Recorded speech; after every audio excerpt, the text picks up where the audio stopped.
Our Twin Cities community is remembering one of our own after her untimely passing this week. A longtime educator with Minneapolis Public Schools, 80-year-old Beverly Cotton, died over the weekend while she was vacationing overseas.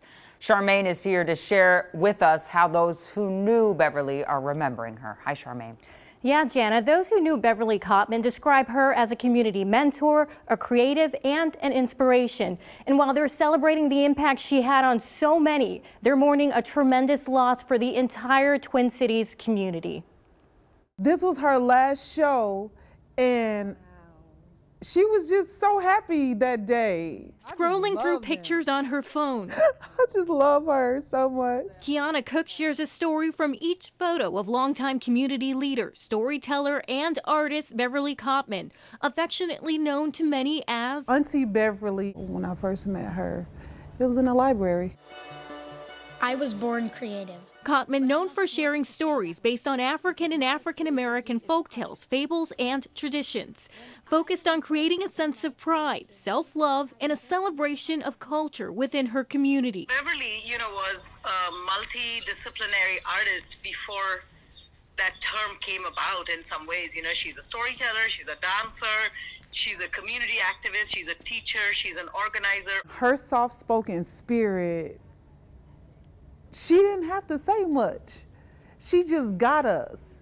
And she always knew the right thing to say at the right time. But this week, loved ones share the devastating news that the longtime educator died while on vacation in Egypt with friends. Her husband, Bill, a longtime Twin Cities radio host, photographer, and fellow creative, also recently died back in 2021. Just having both of them to be in my life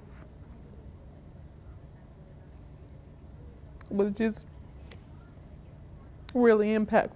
While their beloved community is mourning their loss. And this was the last picture that I had took of them together. They're celebrating two community pillars. Uncle Bill and Auntie Beverly's spirit they're not gone. We can feel their spirits. Creativity is for everyone. With a kind spirit and big heart.